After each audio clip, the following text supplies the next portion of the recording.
ನಮಸ್ತೆ ಸ್ನೇಹಿತರೆ, welcome back to ಸಮೃದ್ಧಿ ಜೀವನ ಚಾನಲ್. ಇವತ್ತು ನೀವು ಏನೇ ಯೋಚನೆ ಮಾಡಿದರೂ ನಾಳೆ ನಿಜವಾಗುವ ಸಾಧ್ಯತೆ ಹೆಚ್ಚು.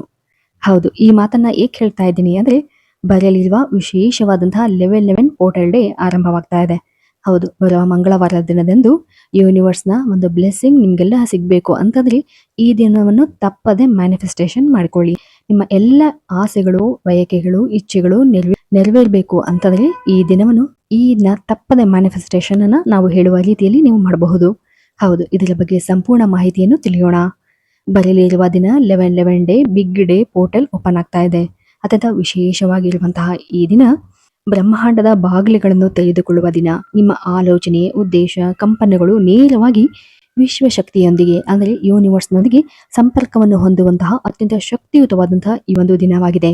ಹೌದು, ಅದರಲ್ಲೂ ಮಂಗಳವಾರ ದಿನ ವಿಶೇಷವಾದಂತಹ ಯೋಗಗಳು, ನಕ್ಷತ್ರಗಳು ಇರುವಂತಹ ದಿನದಂದು ಈ ಒಂದು ದಿನ ಪೋರ್ಟಲ್ ಡೇ ಆರಂಭವಾಗ್ತಾ ಇದೆ. ಹಾಗೂ ಈ ದಿನದಂದು ಮಾಡುವಂತಹ ನೀವು ಯಾವುದೇ ರೀತಿಯಾದಂತಹ ಒಂದು ಕೆಲಸ ಕಾರ್ಯಗಳು ಯಶಸ್ಸನ್ನು ಹೊಂದಲು ನಿಮಗೆ ಸಹಾಯಕವಾಗಬಲ್ಲದು. ಅದಕ್ಕಾಗಿ ನೀವು ಸಿಂಪಲ್ ಆಗಿ, ಸರಳವಾಗಿ ನಾವು ಯಾವ ರೀತಿಯಾಗಿ ಮ್ಯಾನಿಫೆಸ್ಟೇಷನ್ ಮಾಡೋದ್ರಿಂದ ಅಥವಾ ಯಾವ ರೀತಿಯಾಗಿ ನಾವು ಅಫರ್ಮೇಷನ್ಗಳನ್ನ ಹೇಳೋದ್ರಿಂದ ಸ್ಟ್ರಾಂಗ್ ಆಗಿ ನಾವು ಯೂನಿವರ್ಸ್ಗೆ ಕನೆಕ್ಟ್ ಆಗಬಹುದು ಎಂಬುದರ ಬಗ್ಗೆ ನೋಡೋಣ. 11 ಎಂಬುದು ಏಂಜಲ್ನ ಒಂದು ಮ್ಯಾಜಿಕ್ ಫ್ರೀಕ್ವೆನ್ಸಿ ನಂಬರ್ ಆಗಿದೆ. ಅಂದ್ರೆ ಈ ಒಂದು ಏಂಜಲ್ನ ಶಕ್ತಿ ಇರ್ತಕ್ಕಂತಹ ಈ ಒಂದು ನಂಬರ್ ಅನ್ನು ನಾವು ಈ ದಿನ ಬಂದಿರತಕ್ಕಂತಹ ಈ ಒಂದು ನಂಬರ್ ಅಥವಾ ಈ ಒಂದು ಸಂಖ್ಯೆಯನ್ನು ಬಂದಿರತಕ್ಕಂತಹ ದಿನದಂದು ನಾವು ಮ್ಯಾನಿಫೆಸ್ಟೇಷನ್ ಮಾಡೋದ್ರಿಂದ ಅಥವಾ ನಮ್ಮ ಎಲ್ಲಾ ಇಚ್ಛೆಗಳನ್ನ ನಾವು ಪದೇ ಪದೇ ಹೇಳೋದ್ರಿಂದ ಅಥವಾ ಬರೆಯೋದ್ರಿಂದ ಅದನ್ನು ಸರಿಯಾದ ರೀತಿಯಲ್ಲಿ ನಾವು ಯೂನಿವರ್ಸ್ಗೆ ತಲುಪಿಸೋದ್ರಿಂದ ನಮ್ಮ ಎಲ್ಲ ಕನಸುಗಳನ್ನ ಮತ್ತು ನಮ್ಮ ಇಂಟೆನ್ಷನ್ಗಳನ್ನ ಸಾಗಿಸ್ಕೊಳ್ಬಹುದು. Best day for manifest anything. ಹೌದು, ನಿಮ್ಮ ಯಾವುದೇ ಕನಸುಗಳನ್ನ ನನಸಾಗಿಸಿಕೊಳ್ಳಲು ಅತ್ಯದ್ಭುತವಾದಂತಹ ಯೂನಿವರ್ಸ್ ನಿಮಗಾಗಿ ನೀಡಿರ್ತಕ್ಕಂತಹ ಒಂದು ಉತ್ತಮವಾದಂತಹ ದಿನ ಈ ಒಂದು ದಿನವಾಗಿದೆ. ಹೌದು, ಈ ಒಂದು 11 ಪೋರ್ಟಲ್ ಡೇ ಸಂಖ್ಯಾಶಾಸ್ತ್ರದಲ್ಲಿ 11 ಅನ್ನೋದು ಒಂದು ಮಾಸ್ಟರ್ ನಂಬರ್ ಅಥವಾ ಏಂಜಲ್ ನಂಬರ್ ಅಂತ ಹೇಳಲಾಗ್ತದೆ. 11 ಪೋರ್ಟಲ್ ತೆರೆಯುತ್ತಿರುವ ಈ ಒಂದು ದಿನ ಬ್ರಹ್ಮಾಂಡದಲ್ಲಿ ಎನರ್ಜಿ ಅತಿ ಒಂದು ಹೈ ಮಟ್ಟದಲ್ಲಿ ಇರುತ್ತದೆ, ಅಂದ್ರೆ ಉನ್ನತವಾದಂತಹ ಮಟ್ಟದಲ್ಲಿ ಇರುತ್ತದೆ. ಹಾಗಾಗಿ ನಿಮ್ಮ ಕನಸುಗಳನ್ನು ನಿಜವಾಗಿಸಲು ಅತ್ಯಂತ ಶಕ್ತಿಯುತವಾದಂತಹ ಸಮಯ ಹಾಗೂ ಬೆಸ್ಟ್ ಟೈಮ್ ಕೂಡ ಇದಾಗಿರುತ್ತೆ. ಈ ದಿನ ನೀವು ಏನನ್ನೇ ಮ್ಯಾನಿಫೆಸ್ಟ್ ಮಾಡಿದ್ರೂ ಅದು ಬೇಗನೆ ಈಡೇರುವ ಸಾಧ್ಯತೆ ಹೆಚ್ಚು. ಮನಸ್ಸು ಶಾಂತವಾಗಿರಿಸಿಕೊಳ್ಬೇಕು, ನಿಮ್ಮ ಉದ್ದೇಶ ಸ್ಪಷ್ಟವಾಗಿರಬೇಕು ಹಾಗೂ ನಿಮ್ಮ ಚಿಂತನೆಗಳು ಧನಾತ್ಮಕವಾಗಿ ಇರಬೇಕು. ಈ ದಿನ ಯಾವುದೇ ರೀತಿಯಾದಂತಹ ನೆಗೆಟಿವ್ ಯೋಚನೆಗಳನ್ನ ಈ ದಿನ ತಪ್ಪಿಯೂ ಕೂಡ ಮಾಡಬೇಡಿ. ಹಾಗೂ ಯೂನಿವರ್ಸ್ನ ಬ್ರಹ್ಮಾಂಡದ ಕಂಪನಿಗಳು ನಿಮ್ಮ ಎಲ್ಲ ಚಿಂತನೆಗಳಿಗೆ ಪ್ರತಿಕ್ರಿಯಿಸುವಂತಹ ಒಂದು ಅದ್ಭುತವಾದಂತಹ ದಿನ ಈ ದಿನವಾಗಲತ್ತೆ. ಹಾಗಾಗಿ ನೀವು ಈ ಒಂದು ಶಕ್ತಿಯುತವಾದಂತಹ ದಿನವನ್ನು ನಾವು ಮೆಡಿಟೇಷನ್ಗಳನ್ನ ಮಾಡೋದ್ರ ಮೂಲಕ, ನಮ್ಮ ಗ್ರಾಟಿಟ್ಯೂಡ್ಗಳನ್ನ ನಾವು ಫೀಲ್ ಮಾಡೋದ್ರ ಮೂಲಕ, ಅಥವಾ ನಮ್ಮ ಇಂಟೆನ್ಷನ್ಗಳನ್ನ ಅಥವಾ ನಮ್ಮ ಉದ್ದೇಶ, ನಮ್ಮ ಉದ್ದೇಶಗಳನ್ನ ನಾವು ಪದೇ ಪದೇ ಹೇಳೋದ್ರ ಮೂಲಕ, ಅನುಭವಿಸೋದ್ರ ಮೂಲಕ ಆ ಎಲ್ಲ ಇಚ್ಛೆಗಳನ್ನ ನಾವು ನೆರವೇರಿಸಿಕೊಳ್ಳಬಹುದು. ಹೌದು, ಹಾಗಾದ್ರೆ ಈ ದಿನ ನಾವು ಏನ್ ಮಾಡ್ಬೇಕು ಎಂಬುದರ ಬಗ್ಗೆ ನೋಡೋದಾದ್ರೆ, ಹಾಗೂ ಈ ದಿನ ನೀವು ನಿಮ್ಮ ಕೋರಿಕೆಯನ್ನ ಬೆಳಗ್ಗೆ 11:11 ಅಥವಾ ರಾತ್ರಿ 11:11 11 ಬಾರಿ ಬರೆಯಬೇಕಾಗುತ್ತದೆ. ಒಂದು ಬಿಳಿ ಪೇಪರನ್ನು ತೆಗೆದುಕೊಳ್ಳಿ. ನಿಮಗೆ ಇಷ್ಟವಾದಂತಹ ಒಂದು ಗ್ರೀನ್ ಪೆನ್ ಅಥವಾ ಪಿಂಕ್ ಅಥವಾ ರೆಡ್, ಯಾವುದಾದರೂ ನೀಲಿ, ಯಾವುದಾದರೂ ಬಣ್ಣದ ಪೆನ್ನನ್ನು ಬಳಸ್ಕೊಳ್ಳಿ. ಆದರೆ ಕಪ್ಪು ಬಣ್ಣದ ಪೆನ್ನನ್ನು ಬೇಡ. ಈ ಒಂದು ಪೇಪರ್ ಮೇಲೆ ನಿಮ್ಮ ಯಾವುದೇ ಒಂದು ಇಚ್ಛೆಯನ್ನ ಅಂದ್ರೆ ನಿಮಗೆ ತುಂಬಾ ಅಗತ್ಯವಾಗಿರ್ತಕ್ಕಂತಹ ಒಂದು ಪ್ರಾಬ್ಲಮ್ ಅಥವಾ ಯಾವುದಾದ್ರೂ ಒಂದು ಆಸೆನ 11 ಬಾರಿ ಆ ಒಂದು ಪೇಪರ್ ಮೇಲೆ ಬರೆಯಿರಿ. ನಂತರ ನಿಮ್ಮ ಒಂದು ಏಂಜಲ್ ಕೋಡ್ ಅಂದ್ರೆ ಒಂದು ಸಕ್ಸಸ್ ನ ಕೋಡ್ ಆಗಿರ್ತಕ್ಕಂತಹ 1176 ಅನ್ನೋ ಒಂದು ಸಂಖ್ಯೆಯನ್ನ ಬರೆಯಿರಿ. ಇದನ್ನ ನೀವು ಮೇಲೆ ಬರೀಬಹುದು ಅಥವಾ ಕೆಳಗಡೆಯೂ ಕೂಡ ಬರೀಬಹುದು. ನಂತರ ಈ ಒಂದು ಬರೆದ ನಂತರ ಈ ಒಂದು ಕೋರಿಕೆಯನ್ನ ಈಗಾಗಲೇ ಈಡೇರಿದೆ ಎಂಬ ಒಂದು ಭಾವನೆಯಿಂದ ಸ್ಪಷ್ಟವಾಗಿ ಕಲ್ಪನೆಯನ್ನ ಮಾಡ್ತಾ ಹೋಗಿ, ಅಂದ್ರೆ ವಿಜುವಲೈಸೇಷನ್ ಮಾಡ್ತಾ ಹೋಗಿ. ನೀವು ಯಾವುದೇ ಆಸೆ ಇಟ್ಕೊಳ್ಳಿ, ಆ ಆಸೆ ಈಗಾಗಲೇ ಈಡೇರಿದೆ, ನನ್ನ ಜೀವನದಲ್ಲಿ ನಾನು ಸಾಕಷ್ಟು ಖುಷಿಯಾಗಿದ್ದೇನೆ, ಸಂತೋಷವಾಗಿದ್ದೇನೆ, ಯೂನಿವರ್ಸ್ನ ಬ್ಲೆಸ್ಸಿಂಗ್ಸ್ ನನ್ನ ಬಳಿ ಸದಾ ಇರುತ್ತೆ ಅನ್ನೋ ಒಂದು ಫೀಲ್ ಮಾಡ್ತಾ ಹೋಗಿ. ಆ ಕಾಗದದಲ್ಲಿ ನೀಟಾಗಿ ಬರೆಯುತ್ತಾ ಹೋಗಿ, ಸ್ಪಷ್ಟವಾಗಿ 11 ಬಾರಿ ನಿಮ್ಮ ಒಂದು ಖುಷಿಯಿಂದ, ಸಂತೋಷದಿಂದ ಆ ಒಂದು ಪೇಪರ್ ಮೇಲೆ ಪ್ರತಿ ಅಕ್ಷರಗಳನ್ನು ಬರೆಯುತ್ತಾ ಹೋಗಿ. ಆದರೆ ಒಂದೇ ಒಂದು ವಿಶ್ ಅಥವಾ ಒಂದೇ ಇಚ್ಛೆಯನ್ನು ಮಾತ್ರ 11 ಬಾರಿ ಬರೆಯಬೇಕಾಗುತ್ತದೆ.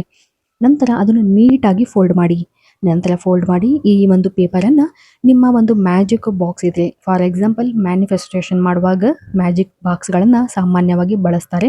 ಅಥವಾ ಅದರ ಬಗ್ಗೆ ಗೊತ್ತಿಲ್ಲ ಅನ್ನೋದಾದ್ರೆ ಮುಂದಿನ ದಿನಗಳಲ್ಲಿ ನಾನು ಒಂದು ಮ್ಯಾಜಿಕ್ ಬಾಕ್ಸ್ ಬಗ್ಗೆ ಇನ್ನೊಂದು ವಿಡಿಯೋವನ್ನು ಮಾಡಿ ತಿಳಿಸ್ತೀನಿ. ಅಥವಾ ನೀವು ಏನು ಮಾಡಬಹುದು ಅಂದರೆ, ಮ್ಯಾಜಿಕ್ ಬಾಕ್ಸ್ ಇದ್ರೆ ಅದರಲ್ಲಿ ಹಾಕಿ ಈ ಒಂದು ಪೇಪರನ್ನು ಇಡಬಹುದು. ಅಥವಾ ಅದಿಲ್ಲ ಅನ್ನೋರಾದ್ರೆ ನೀವು ಮಲಗುವ ಹಾಸಿಗೆಯ ದಿಂಬಿನ ಕೆಳಗಡೆ ಈ ಒಂದು ಪೇಪರನ್ನು ನೀಟಾಗಿ ಮಡಚಿಬಿಟ್ಟು ಆ ಒಂದು ಪೇಪರನ್ನು ನೀವು 11 ದಿನಗಳವರೆಗೆ ನಿಮ್ಮ ಹಾಸಿಗೆಯಲ್ಲಿ ಇಟ್ಕೊಳ್ಬೇಕಾಗತ್ತೆ. ಹೌದು, ಈ ರೀತಿಯಾಗಿ 11 ದಿನಗಳವರೆಗೆ ಕಂಟಿನ್ಯೂಸ್ ಆಗಿ ಈ ಒಂದು ಪೇಪರನ್ನು ಇಟ್ಕೋಬೇಕು. ಹಾಗೂ ಮ್ಯಾಜಿಕ್ ಬಾಕ್ಸ್ ಅಲ್ಲಾದರೂ ಇಟ್ಕೋಬಹುದು. ಪ್ರತಿದಿನ ಬೆಳಗ್ಗೆ 11:11ಕ್ಕೆ ಅಥವಾ ರಾತ್ರಿ 11:11ಕ್ಕೆ ನಿಮ್ಮ ಎಲ್ಲ ವಿಷಯಗಳನ್ನು ಓದುತ್ತಾ ಹೋಗಿ. 11 ಬಾರಿ ಓದ್ತಾ ಹೋಗಿ ಅಥವಾ ಓದಿ. ನಂತರ ಆ ಒಂದು ಕೋರಿಕೆ ಈಗಾಗಲೇ ಈಡೇರಿದೆ ಅನ್ನೋ ಭಾವನೆಯೊಂದಿಗೆ ಅದನ್ನು ಸ್ಪಷ್ಟವಾಗಿ ವಿಜುವಲೈಸೇಷನ್ ಮಾಡ್ತಾ ಹೋಗಿ. 11 ದಿನಗಳ ಕಾಲ ಕಂಟಿನ್ಯೂಸ್ ಆಗಿ ಈ ರೀತಿಯಾಗಿ ಮಾಡ್ತಾ ಹೋಗಿ. ನಂತರ 12ನೇ ದಿನ ನಿಮ್ಮ ಮನಸ್ಸಿನ ಕೋರಿಕೆ ಈಡೇರಲು ಸಹಾಯ ಮಾಡುತ್ತಿರುವ ಯೂನಿವರ್ಸ್ಗೆ ಥ್ಯಾಂಕ್ ಯು ಹೇಳಿ. ಅತ್ಯಂತ ಖುಷಿಯಿಂದ ಹೇಳಿ, ಈಗಾಗಲೇ ನಾನು ಈ ಒಂದು ಪೇಪರಲ್ಲಿ ಬರೆದಿರ್ತಕ್ಕಂಥ ನನ್ನ ಇಚ್ಛೆ ಸಕ್ಸಸ್ ಆಗಿದೆ. Thank you universe. ಇಷ್ಟೇ. ಅದನ್ನು ತುಂಬ ಫೀಲ್ ಮಾಡಬೇಕು ನೀವು. ಹಾಗೂ ನಂಬಿಕೆಯಿಂದ ಈ ಒಂದು ಕೆಲಸವನ್ನು ನೀವು ಮಾಡ್ತಾ ಹೋಗಬೇಕು. ನಂತರ ಆ ಹಾಳೆಯನ್ನು ಸುಟ್ಟು ಅದರ ಬೂದಿಯನ್ನು ಬ್ರಹ್ಮಾಂಡಕ್ಕೆ ಅಥವಾ ಯೂನಿವರ್ಸ್ಗೆ ಅರ್ಪಿಸಿಬಿಡಿ. ಇದು ನಿಮ್ಮ ಆಶಯವನ್ನು ಯೂನಿವರ್ಸ್ಗೆ ಸಂಪೂರ್ಣವಾಗಿ ಹಸ್ತಾಂತರಿಸುವಂತಹ ಒಂದು ಸಂಕೇತವಾಗಿರುತ್ತೆ ಹಾಗೂ ಪ್ರಕ್ರಿಯೆಯಾಗಿರುತ್ತೆ. ಇದನ್ನು ನೀವು ಎಷ್ಟು ನಂಬಿಕೆಯಿಂದ ಹಾಗೂ ಖುಷಿಯಿಂದ ಫೀಲ್ ಮಾಡಿ ಈ ಒಂದು ಕೆಲಸವನ್ನು ನೀವು ಮಾಡ್ತೀರೋ ಅಷ್ಟು ಬೇಗ ನಿಮ್ಮ ಎಲ್ಲ ಇಚ್ಛೆಗಳು ಪೂರ್ಣವಾಗುತ್ತೆ. ಎಷ್ಟೋ ಬಾರಿ ಎಷ್ಟೋ ಪೋರ್ಟಲ್ಗಳು ಬಂದಿದೆ, ಆದರೆ ಈ ಒಂದು ಪೋರ್ಟಲ್ ತುಂಬ ವಿಶೇಷವಾಗಿದೆ ಅಂತ ಹೇಳಿ ಯಾಕೆ ಹೇಳ್ತೀನಿ ಅಂದರೆ, ಬರಲಿರುವ ವರ್ಷ ನಿಮ್ಮ ಜೀವನದಲ್ಲಿ ಒಂದು ಅದ್ಭುತವಾದಂತಹ ಯಶಸ್ಸನ್ನು ಹೊಂದಬೇಕು ಅನ್ನೋದಾದ್ರೆ ನಿಮ್ಮ ಎಲ್ಲ ಇಚ್ಛೆಗಳು ಬರಲಿರುವ ವರ್ಷಗಳಲ್ಲಿ ಪೂರ್ಣವಾಗಬೇಕು ಅಂದರೆ ನಾವು ಈ ದಿನ ಸಜ್ಜಾಗಬೇಕಾಗತ್ತೆ. ಹಾಗಾಗಿ ಈ ಒಂದು ಪೋರ್ಟಲನ್ನು ಮಿಸ್ ಮಾಡ್ಕೊಳ್ಳದೆ ತಪ್ಪದೆ ಈ ಒಂದು ಪೋರ್ಟಲನ್ನು ಮ್ಯಾನಿಫೆಸ್ಟೇಷನ್ ಮಾಡ್ಕೊಳ್ಳಿ. 5 ನಿಮಿಷಗಳ ಕಾಲ ಬೆಳಗ್ಗೆ 11:11ಕ್ಕೆ ಅಥವಾ ರಾತ್ರಿ 11:11ಕ್ಕೆ ಈ ರೀತಿಯಾದಂಥ ಕೆಲಸವನ್ನು ಮಾಡಿ. ನಂತರ ಒಂದು 5 ನಿಮಿಷಗಳ ಕಾಲ ಕಣ್ಣು ಮುಚ್ಚಿ ಮೆಡಿಟೇಷನ್ ಮಾಡಿ, ಧ್ಯಾನವನ್ನು ಮಾಡಿ. ನಿಮ್ಮ ಇಷ್ಟವಾದಂತಹ ದೇವರಿಗೆ ನಿಮ್ಮ ಇಚ್ಛೆ, ನಿಮ್ಮ ಕೋರಿಕೆಗಳನ್ನು ಅರ್ಪಿಸಿ ಶರಣಾಗಿ, ಅತ್ಯಂತ ಖುಷಿಯಿಂದ ಶರಣಾಗಿ ನಿಮ್ಮ ಎಲ್ಲ ಆಸೆಗಳನ್ನು ಹೇಳ್ತಾ ಹೋಗಿ. ಖಂಡಿತವಾಗಿಯೂ ನೀವು ಗ್ರ್ಯಾಟಿಟ್ಯೂಡ್ನ ಒಳ್ಳೆಯ ರೀತಿಯಾಗಿ ನೀವು ಫೀಲ್ ಮಾಡ್ತೀರಿ. ಈ 11 ದಿನಗಳಲ್ಲಿ ಅತ್ಯದ್ಭುತವಾದಂಥ ಒಂದು ಮ್ಯಾಜಿಕ್ ಆದಂಥ ರಿಸಲ್ಟನ್ನು ನೀವು ನೋಡ್ತೀರಿ. ಆದರೆ ಇದಕ್ಕಾಗಿ ನೀವು ಯಾರಿಗೂ ಕೂಡ ಇದರ ಬಗ್ಗೆ ಹೇಳೋ ಅವಶ್ಯಕತೆ ಇರುವುದಿಲ್ಲ. ಹಾಗೂ ಇದರ ಬಗ್ಗೆ ಪದೇ ಪದೇ ಪ್ರಶ್ನೆ ಮಾಡಿ ನಿಮ್ಮನ್ನೇ ನೀವು ಕೇಳ್ಕೊಳ್ಳುವಂತಹ ಯಾವುದೇ ಆದಂಥ ಒಂದು ಸಂದರ್ಭವೂ ಕೂಡ ಬೇಕಾಗಿರುವುದಿಲ್ಲ. ಒಮ್ಮೆ ನಿಮ್ಮ ಮೇಲೆ ನೀವು ನಂಬಿಕೆ ಇಟ್ಟು, ಯೂನಿವರ್ಸ್ನ ಕೆಲಸದ ಮೇಲೆ ನಂಬಿಕೆ ಇಟ್ಟು, ನಾನು ಮಾಡಿರುವಂಥ ಈ ಒಂದು ಕೆಲಸಕ್ಕೆ ಇವತ್ತಲ್ಲ ನಾಳೆ ಒಳ್ಳೆಯ ರೀತಿಯಾದಂತಹ ಒಂದು ರಿಸಲ್ಟ್ ಆ ಒಂದು ಭಗವಂತ ಅಥವಾ ಯೂನಿವರ್ಸ್ ಕೊಟ್ಟೇ ಕೊಡುತ್ತಾನೆ ಎಂಬ ಒಂದು ನಂಬಿಕೆಯಿಂದ ಮಾಡಿ ಸುಮ್ಮನೆ ಬಿಟ್ಬಿಡಿ. ಲೆಟ್ ಗೋ ಮಾಡಿ. ಇಷ್ಟೇ. ಈ ರೀತಿಯಾಗಿ ಮಾಡೋದ್ರಿಂದ ಖಂಡಿತವಾಗಿಯೂ ನಿಮ್ಮ ಯಾವುದೇ ಆಸೆ ಇರಲಿ, ಆ ಎಲ್ಲ ಆಸೆ ಕನಸುಗಳು ನನಸಾಗಲು ಈ ಒಂದು ದಿನ ವಿಶೇಷವಾಗಿ ಕೆಲಸ ಆರಂಭವಾಗ್ತಾ ಹೋಗುತ್ತೆ. ಹೌದು, ಅದರಲ್ಲೂ ಈ ಒಂದು 5 ನಿಮಿಷಗಳ ಕಾಲ ಕಣ್ಣು ಮುಚ್ಚಿಕೊಂಡು ನಾನು ಬಯಸಿದ ಅರ್ಹವಾದ ಜೀವನವನ್ನು ನಾನು ನಿರ್ಮಿಸುವಂಥ ಶಕ್ತಿ ನನ್ನೊಳಗಿದೆ, ನಾನು ಬಯಸಿದಂತಹ ಜೀವನ ನನ್ನದಾಗಿದೆ ಎಂಬ ಒಂದು ಮಾತುಗಳನ್ನು ಹೇಳ್ತಾ ಹೋಗಿ. ಹಾಗೂ ಸಮೃದ್ಧಿ, ಐಶ್ವರ್ಯ ನನ್ನ ಜೀವನಕ್ಕೆ ಸಹಜವಾಗಿ ಹರಿದು ಬರ್ತಾ ಇದೆ. Thank you universe, thank you God. I am a very happy with my partner. ನಾನು ನನ್ನ ಸಂಗಾತಿಯೊಂದಿಗೆ ತುಂಬ ಖುಷಿಯಾಗಿದ್ದೇನೆ. ನನ್ನ ಫ್ಯಾಮಿಲಿಯ, ನನ್ನ ಸಂಗಾತಿ, ನನ್ನ ಮಕ್ಕಳನ್ನೊಂದಿಗೆ ನನ್ನ ಜೀವನದಲ್ಲಿ ನಾನು ಅತ್ಯುತ್ತಮವಾಗಿ ಖುಷಿಯಾಗಿದ್ದೇನೆ ಎಂಬ ಒಂದು ಮಾತನ್ನು ಹೇಳ್ತಾ ಹೋಗಿ. I have got my dream job. ನಾನು ನನ್ನ ಡ್ರೀಮ್ ಕೆಲಸ ನನಗೆ ಸಿಕ್ಕಿದೆ. ನಾನು ಅಂದುಕೊಂಡಂತಹ ಕೆಲಸ ನನಗೆ ಸಿಕ್ಕಿದೆ. ನಾನು ಅಂದುಕೊಂಡಂತಹ ಜೀವನ ನನ್ನದಾಗಿದೆ ಎಂಬ ಒಂದು ಮಾತುಗಳನ್ನು ಹೇಳ್ತಾ ಹೋಗಿ, ಅತ್ಯಂತ ಖುಷಿಯಿಂದ ಹೇಳ್ತಾ ಹೋಗಿ. ಬಹಳ ಅಫರ್ಮೇಷನ್ಗಳನ್ನು ಹೇಳುವ ಬದಲು ಒಂದು ಮಹತ್ವವಾದಂತಹ ಕೋರಿಕೆ ಮೇಲೆ ಗಮನ ಹರಿಸಿ. ಏಕೆಂದರೆ ತುಂಬ ಅಫರ್ಮೇಷನ್ಗಳನ್ನು, ತುಂಬ ಇಷ್ಟಗಳನ್ನು ನಾವು ಹೇಳ್ತಾ ಹೋದರೆ ಆ ಇಷ್ಟಗಳು ನೆರವೇರಲು ಸ್ವಲ್ಪ ಲೇಟ್ ಆಗುತ್ತೆ. ಆದರೆ ಒಂದೇ ಒಂದು ಅಫರ್ಮೇಷನ್ಗಳನ್ನು ಅಂದರೆ ಒಂದೇ ಒಂದು ಇಚ್ಛೆಯನ್ನು ಇಟ್ಕೊಂಡು ಅದನ್ನು ಸ್ಟ್ರಾಂಗ್ ಆಗಿ ನೀವು ಪದೇ ಪದೇ ಹೇಳೋದ್ರಿಂದ ಸಕ್ಸಸ್ ಅನ್ನೋದು ತುಂಬ ಬೇಗ ಆಗುತ್ತೆ.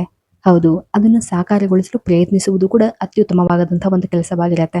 ಕೇವಲ ಅಫರ್ಮೇಷನ್ಗಳನ್ನು ಅಥವಾ ಇಚ್ಛೆಗಳನ್ನು ದೇವರಿಗೆ ಹೇಳುವುದಲ್ಲ, ಅದಕ್ಕೋಸ್ಕರ ಪ್ರಯತ್ನ ಮಾಡುವುದು ಕೂಡ ಅತಿ ಮುಖ್ಯವಾಗಿರುತ್ತೆ. ಅದಕ್ಕಾಗಿ ಯಾವ ರೀತಿಯಾಗಿ ನಾವು ನಮ್ಮ ಕೆಲಸವನ್ನು ಆರಂಭ ಮಾಡಬೇಕು, ಚಿಂತನೆಯನ್ನು ಮಾಡಬೇಕು. ಹೌದು, ಹಾಗಿದ್ದಾಗ ಮಾತ್ರ ನಾವು ಪೂರ್ಣವಾದ ಯಶಸ್ಸನ್ನು ಪಡೆಯಲು ಸಾಧ್ಯ.